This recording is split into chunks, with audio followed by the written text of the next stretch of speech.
Olá, começa agora mais um TV Urbanitários. No programa de hoje vamos falar sobre a crise no setor elétrico.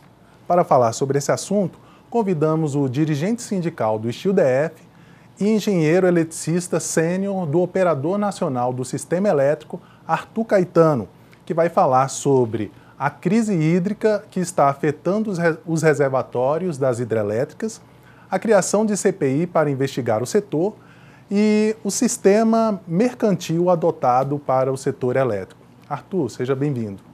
Obrigado pelo convite, eu estou à sua disposição.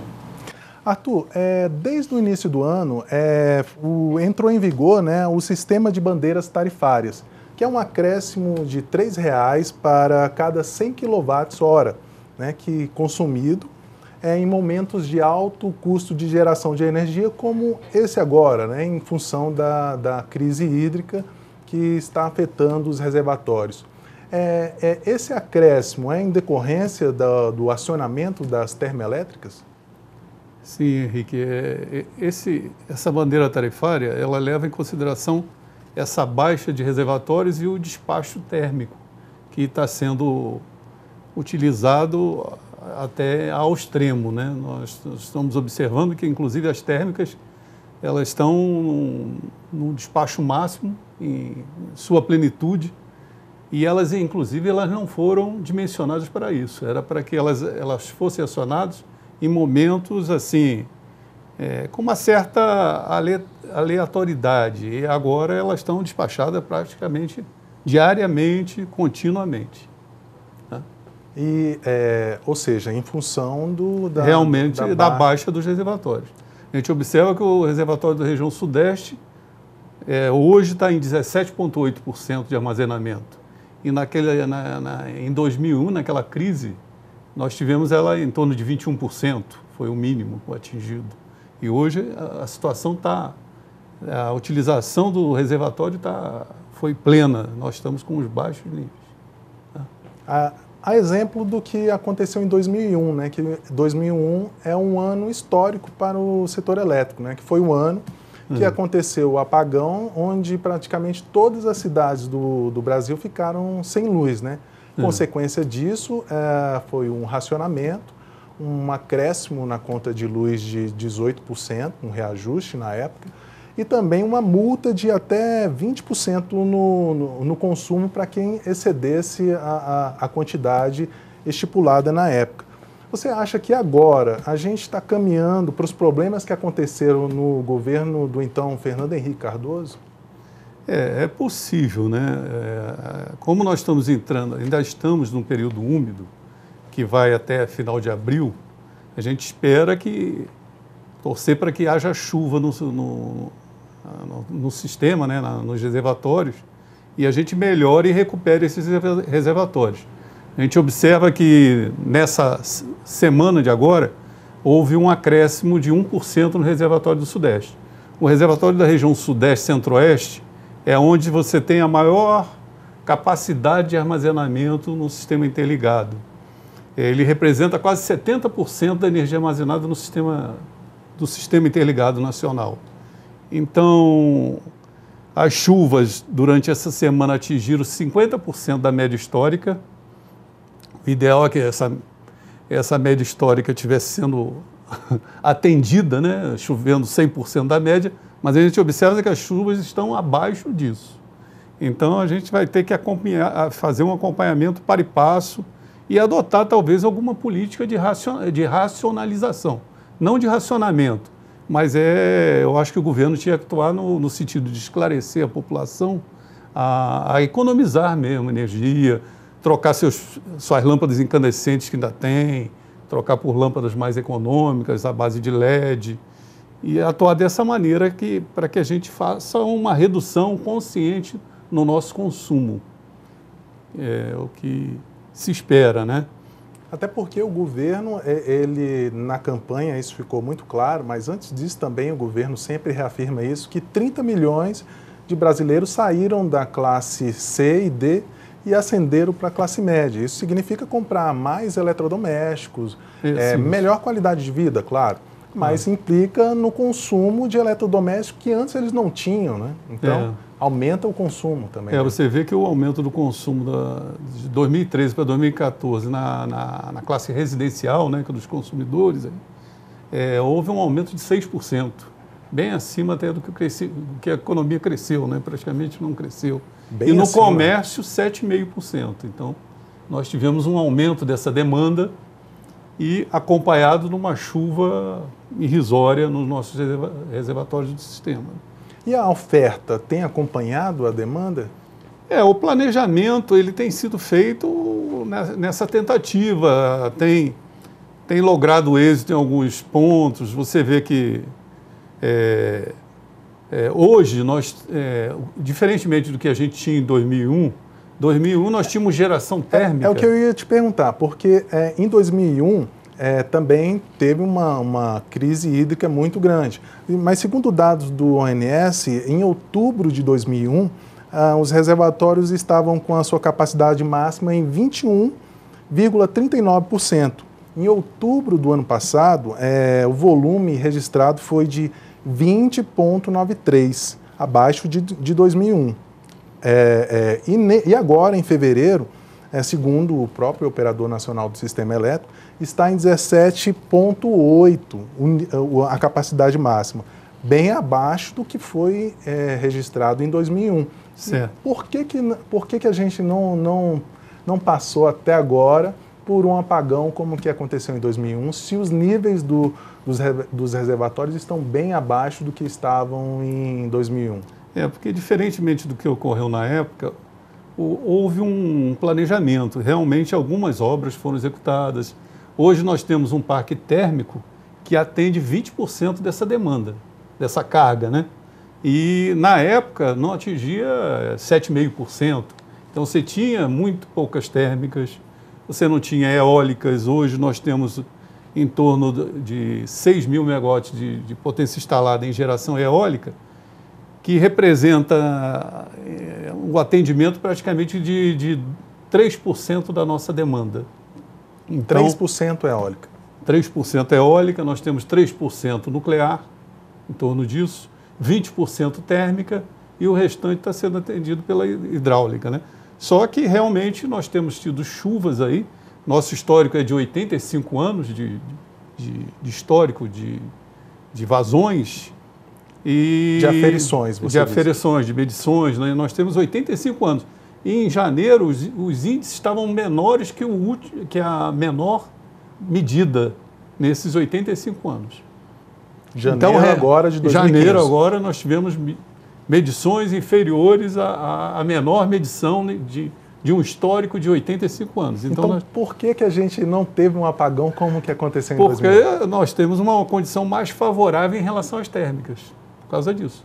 Nós aumento da produção térmica. Nós temos um aumento da produção térmica, que está se refletindo nas bandeiras tarifárias, nessa nova resolução que deve sair aí de um reajuste extraordinário para cobrir essa geração térmica excessiva, né? Nós estamos pagando o preço desse... Realmente, o risco que a gente corre em ter um montante grande como nós temos de geração hídrica, a gente corre um risco maior em função de chuvas.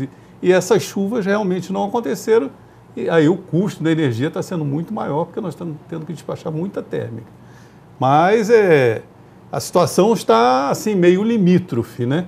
Nós temos que torcer que ao final desse período chuvoso agora, a gente recupere um pouco esses reservatórios, porque o Sudeste, realmente, com 17,8%, ao longo dessa semana o nível de armazenamento subiu 1%. Então, houve uma recuperação ao longo dessa semana. Então, vamos ver se isso se reflete até o final de abril em ganhos aí, né? Mas, pelo que a gente está vendo, se a gente depender de São Pedro, a gente corre o risco de ver um novo apagão, então. Corre o risco de, se realmente essa chuva não acontecer, nós vamos chegar a um ponto de ter que racionar. Por isso que eu acho que, antes de que a gente adote uma política de racionamento, a gente tem que poder racionalizar. tentar usar outras fontes de energia, consumir menos, reduzir alguns de nossos hábitos que são nocivos, como deixar o chuveiro aberto enquanto se ensaboa. Nós temos que economizar água também de tudo quanto é maneira, né? De todas as formas, tem que procurar, então, fazer uma economia de energia, porque a situação chega a ser crítica? Está próximo ao crítico, né? Está no limítrofe aí. Eu acho que a gente... Hoje é uma sexta-feira 13, então a gente tem que torcer para que entrando no carnaval, o carnaval vai ser bom, porque realmente nós vamos ter uma redução de carga nesse período. O carnaval no meio de fevereiro vai ajudar nessa redução de carga do sistema, né? Que algumas indústrias vão paralisar, vão dar férias coletivas, um feriado prolongado, então nós vamos ter uma redução que também ajuda o nosso sistema. Perfeito. Então, períodos prolongados de feriado são épocas em que a população e a indústria e o comércio, por estarem fechados, consomem menos energia. Consomem menos energia. Então, na sua opinião, você acha que o governo deveria estar explicando para a população isso de economizar menos, ou economizar mais, gastar menos energia? Mas, pelo que a gente vê, isso parece não ser uma prática comum dos governos, né? Porque em São Paulo, há mais de um ano, a gente está vendo racionamento de energia não oficial, né? Mas todos os dias falta água, a população fica sem água, o governo não incentiva com propagandas, né, na televisão para que as pessoas consumam menos energia. Isso parece que então é uma deficiência governamental, seja que ente do governo for, né, municipal, estadual, federal, parece que não é uma prática comum dos governos, né? Os governos realmente são omissos. Eles empurram com a barriga o quanto podem, né? Não falam com clareza para a população e se extrapola aqueles limites de segurança. Foi o que aconteceu em 2001, né?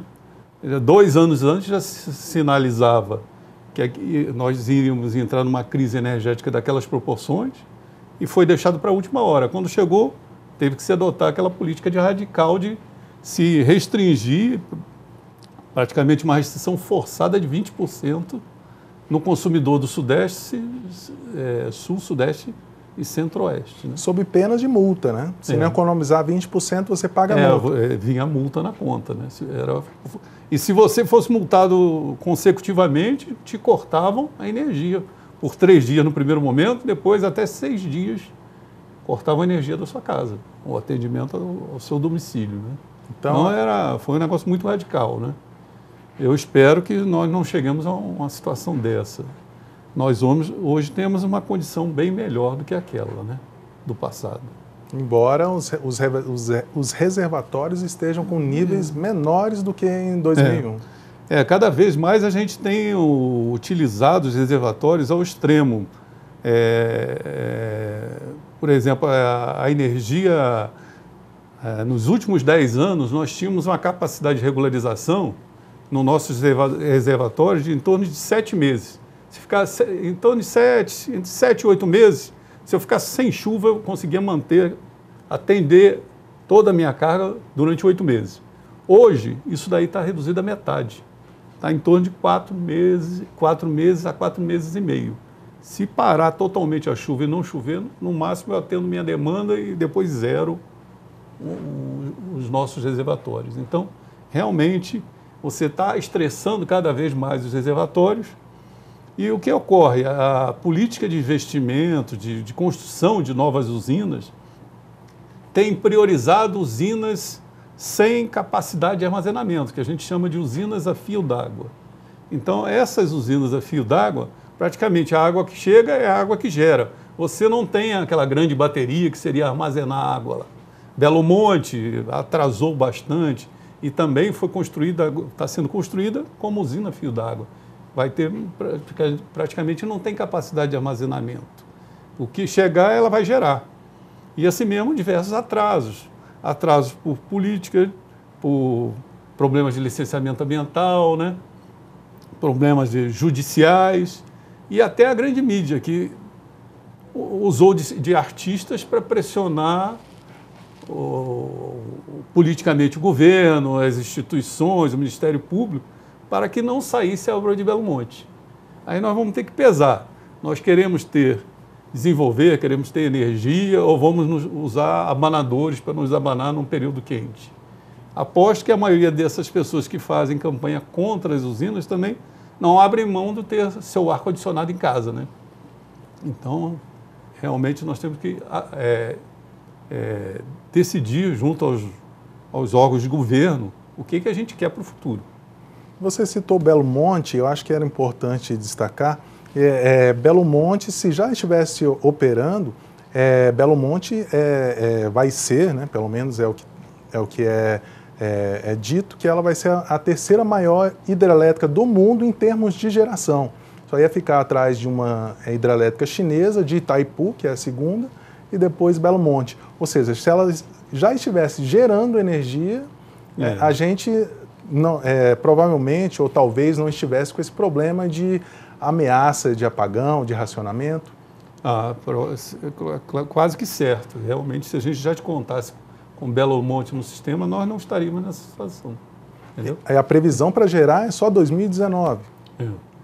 Começar a gerar... me parece que o ano que vem já começa a gerar alguma energia. Plena, né? Plena talvez 2019. Mas acho que agora já estão chegando, já estão montando máquinas. E a gente espera para breve, no máximo, o ano que vem, contar com alguma geração de Belo Monte, né?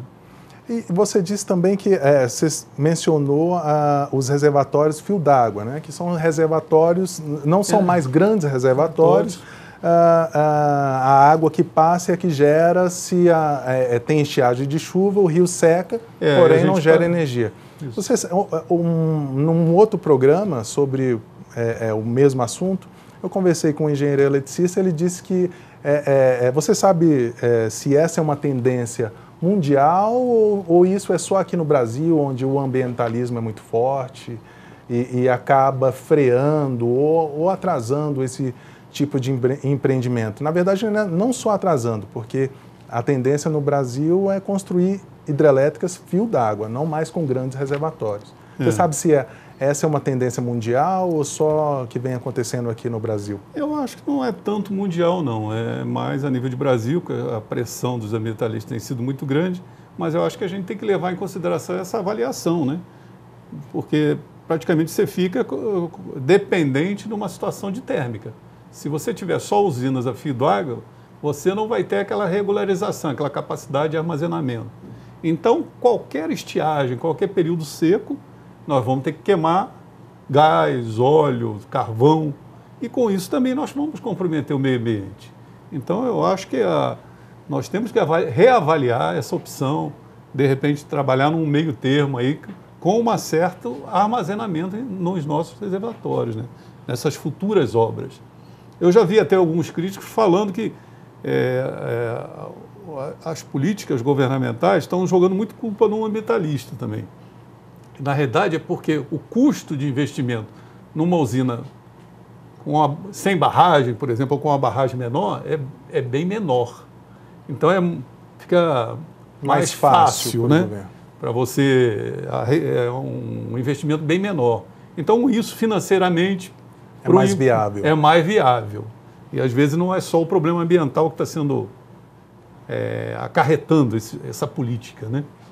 Agora, talvez a gente tenha que pesar isso, né? Embora tenha levantado aqui a questão ambiental, não que seja uma crítica radical, até porque é importante claro, a visão dessas pessoas, né, de preservação do meio ambiente, mas a gente precisa gerar energia porque as pessoas precisam de energia, né, de qualidade de vida, afinal, energia é isso, qualidade de vida, né? Com tantos problemas, Arthur, qual é a principal crise que, na sua visão, na sua opinião, que tem que ser resolvida imediatamente no setor elétrico?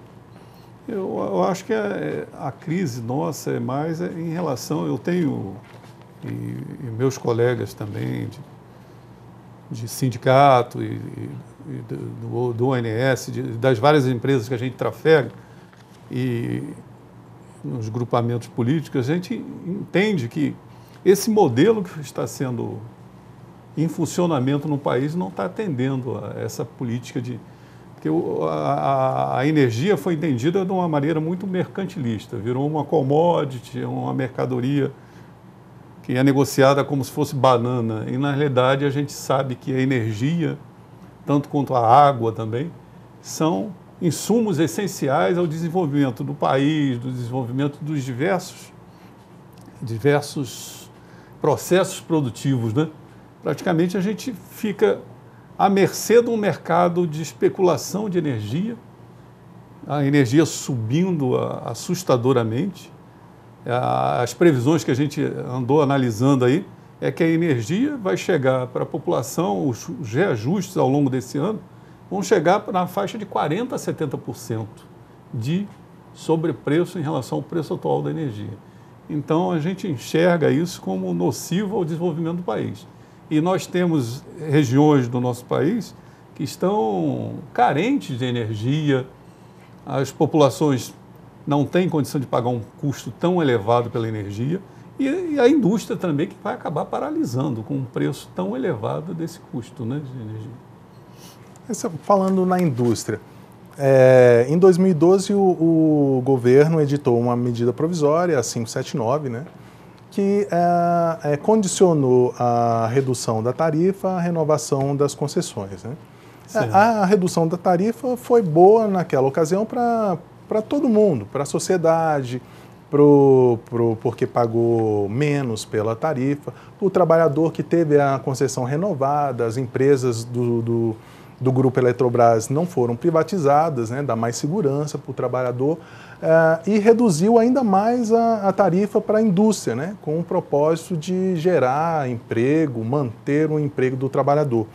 Mas ao longo de 2012 ao fim de 2014, a gente viu que algumas indústrias estavam comprando energia a R$ 140 e vendendo a energia a R$ 822, que era o teto estipulado pela ANEEL. Era um bom negócio você comprar energia a R$ 140 e vender a 822, é um lucro muito alto. Certo. Então, houve essa distorção, né? A gente acha que a medida provisória ela foi boa, né, no sentido de que permitiu essa renovação das concessões, que a gente realmente temia muito que essas concessões fossem a um leilão e fossem privatizadas e em nenhum momento se falava o que seria feito com o trabalhador dessas empresas. Quem adquirisse essa nova usina num leilão, o que seria feito do trabalhador, né? E, espertamente, por nossa legislação, essas regulamentações que são baixadas, elas permitem brechas que aquelas empresas que não aderiram ao processo de renovação da concessão, principalmente que estavam sob a égide do PSDB, que era a CEMIG, a Copel e... São Paulo? A CESP de São Paulo, essas empresas se aproveitaram, ficaram com uma energia descontratada, num momento de crise energética, e venderam essa energia a esses preços absurdos, que atingiram valores de R$ 822, né? A gente entende que esse modelo precisa ser todo revisto, não concorda com esse tipo de modelagem que está sendo feita. A gente acha que a energia ela é um bem... seria um bem imaterial, que ela é insumo para todas as outras coisas, como a água é. E os reservatórios, eles têm uso múltiplo também. O reservatório ele é para irrigação, é para atendimento à população, né? E para transporte até, para as hidrovias. E o que foi feito com o setor elétrico quando privatizaram, sem nenhum critério, né? É vender por vender. Isso ocorreu de uma maneira nociva. Você vê que empresas que foram vendidas, que não deram lucro, o capital depois estava devolvendo. A Semar foi vendida devolvida por ou vendida por um dólar. E hoje, essas empresas que não são atrativas ao capital especulativo, foram devolvidas para o Estado e a Eletrobras que teve que assumir. São empresas que, na realidade, as populações ainda não são atendidas satisfatoriamente no interior desses estados, que precisam ser subsidiadas.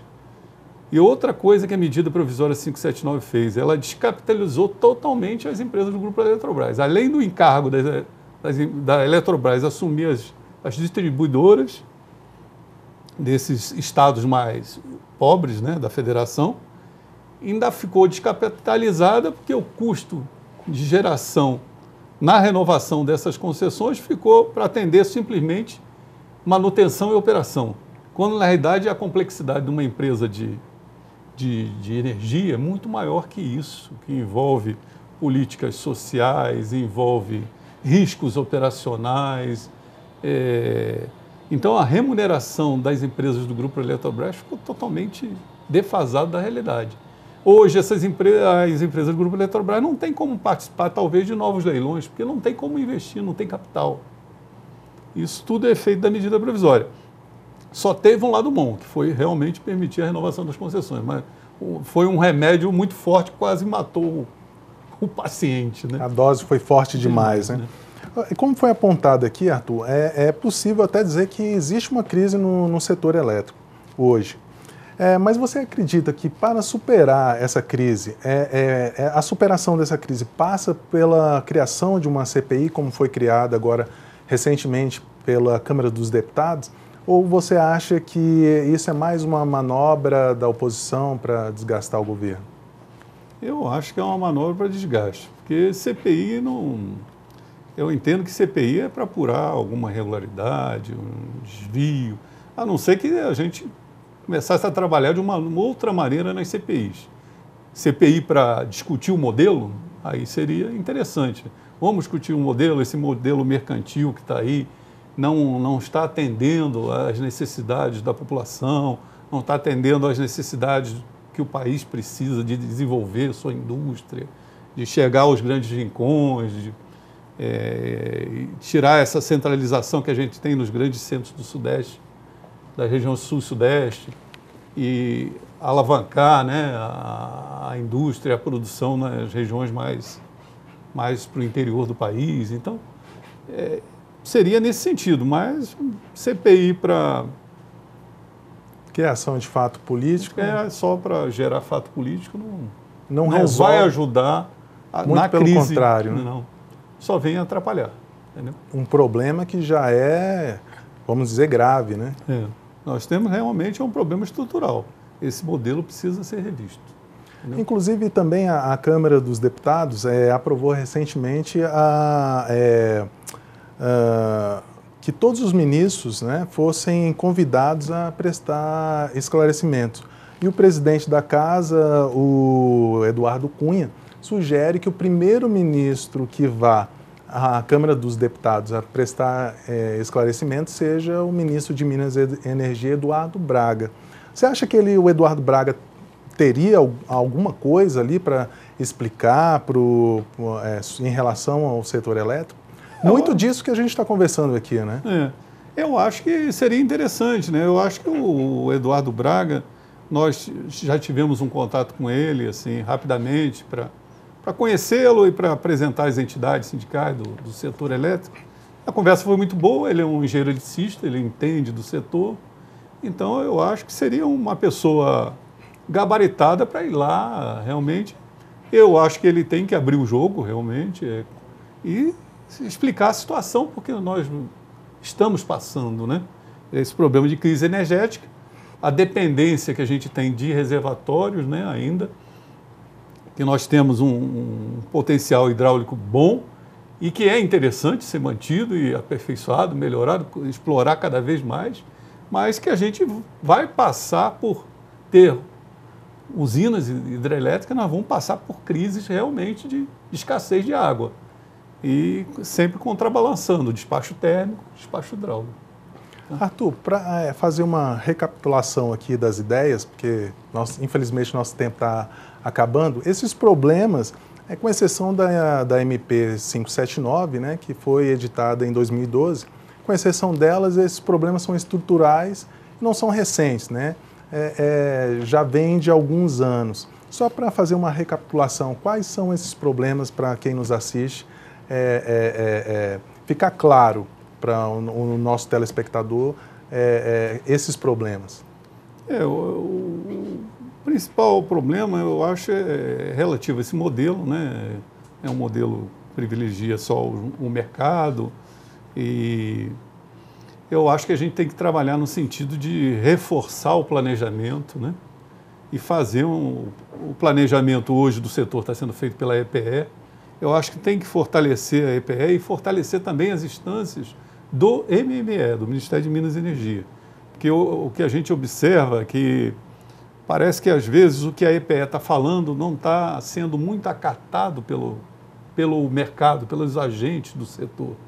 Então eu acho que seria uma missão para o Eduardo Braga, ele até falou nisso, em mexer, reestruturar o Ministério, é fortalecer o Ministério junto aos agentes do setor e fazer um planejamento determinístico mesmo, né? E acompanhar para e passo para que a gente não tenha mais atrasos nas obras e buscar uma política de fortalecimento das empresas do Grupo Eletrobras, que sempre foram as indutoras do desenvolvimento. Se a gente vai pensar que as empresas privadas de capital financeiro que adquiriram algumas empresas nossas, se elas vão se preocupar em desenvolver políticas de desenvolvimento energético do país, a gente está perdido.